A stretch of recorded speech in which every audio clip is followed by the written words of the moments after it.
Good afternoon, students. Here we have the dissection of pectoral region. So this is the starting of a very fast revision of pectoral region along with upper limb. As you can see, this is the anterior chest wall, skin and fascia have been removed. This is the pectoralis major muscle. Now this pectoralis major muscle, the origin of pectoralis major will be from number 1, clavicular fibers from the medial 2/3 of the anterior side of the anterior surface of the clavicle. 2, from the manubrium, that is from the half of the anterior surface of manubrium. 3, from the sternum, half of the anterior surface of the sternum. Then 4, it will take origin from the 2nd to 6th costal cartilage, and also from adjoining part of ribs. And the last, it will also take origin from aponeurosis of external oblique muscle of the abdomen. This will be the origin of pectoralis major. So roughly, if I show you the clavicle here, now this is the clavicle, and therefore from this clavicle, this is the left side clavicle, and therefore here medial end, lateral end of the clavicle, and therefore from the medial 2/3 of the anterior surface of clavicle will be the origin of clavicular fibers of pectoralis major. All the fibers of origin of pectoralis major from clavicle and sternocostal, including the aponeurosis of external oblique, they are important. They will then insert into, it will form a anterior axillary fold. This muscle will fall, it will form anterior axillary fold here, and it will be inserted. Where is it inserted? In the humerus. In which portion of the humerus it will be inserted?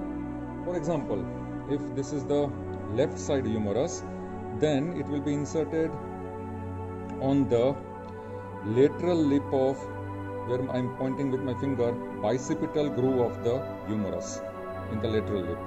That will be pectoralis major. And therefore, how is it inserted here? So therefore, from anterior axillary fold, as these fibers form anterior axillary fold, they are inserted on the lateral lip of the bicipital groove. They will form a U-shaped, it will form a U-shaped twisted insertion.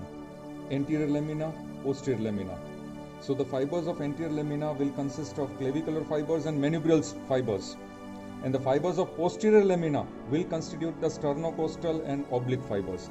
In this way, in a U-shaped manner, the entire pectoralis major is inserted here on the lateral lip of bicipital groove of the humerus. Nerve supply will be medial and lateral pectoral nerves. And please note down, medial pectoral nerve will pierce pectoralis minor and lateral pectoral nerve will pierce clavipectoral fascia. And action, very interesting. The action of this entire pectoralis major will be, it will help in adduction and medial rotation of the shoulder joint. Number 2, the clavicular fibers will also help in flexion of the shoulder. Number 3, sternocostal fibers will also help in extension of flexed arm against resistance. And overall, this muscle will help in climbing movements. And the least, it will also function as accessory muscle of respiration. Once we cut the pectoralis major, we reflect, we come across this beautiful small pectoralis minor. Here we have cut across the origin of pectoralis minor.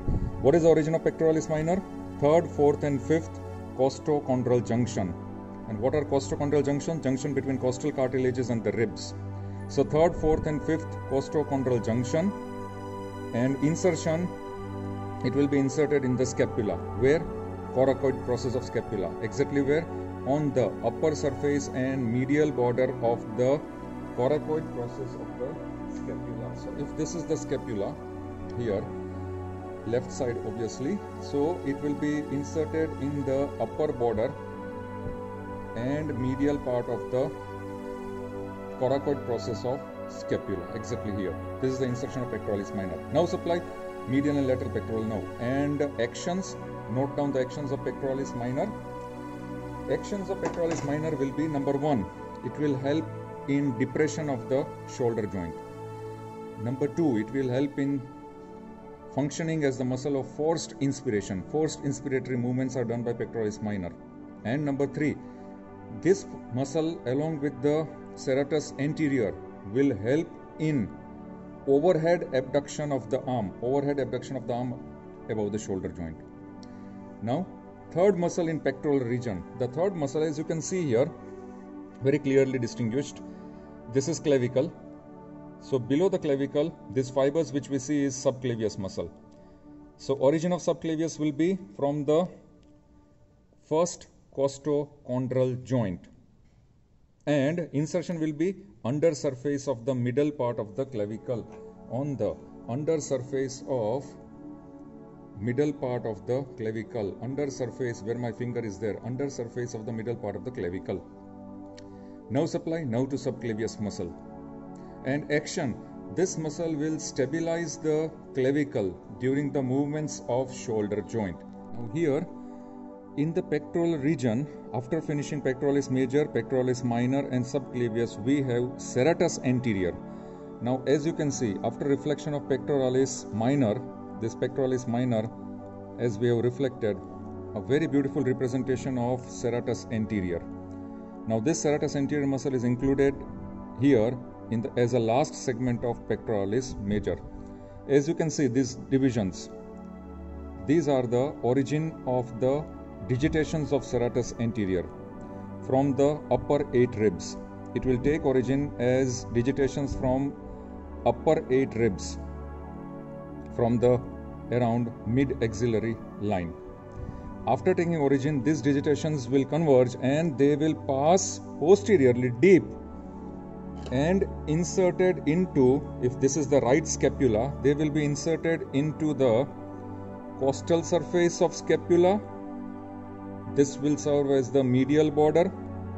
So costal surface, medial border of the scapula in the form of various digitations. And how those digitations will be inserted?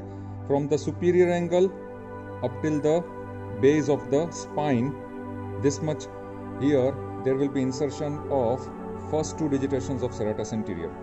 Then from the lower part of medial border, this lower part of medial border, the next 2 subdivisions, next 2 digitations of serratus anterior, that is digitation number 3 and 4. And digitation number 5, 6, 7, 8 from the lowermost part of the medial border, including this lower triangular area, this one where I am pointing with my index finger. Here this will provide the insertion of digitations of number 5, 6, 7, 8 of serratus anterior. So this is where serratus anterior is inserted on the costal surface medial border in the form of various digitations. Now nerve supply, long thoracic nerve, or it is called nerve to serratus anterior.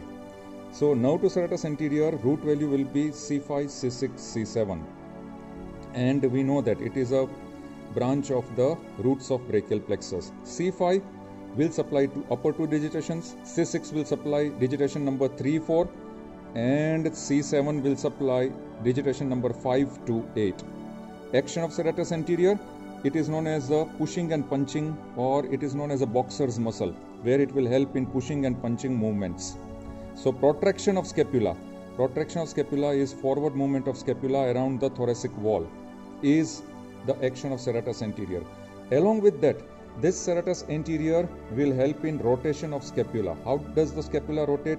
The lower fibers, the lower digitations of serratus anterior will rotate the scapula upwards in such a way that this inferior angle is rotated laterally and superiorly, and the glenoid cavity will face upwards. And when this movement will take place?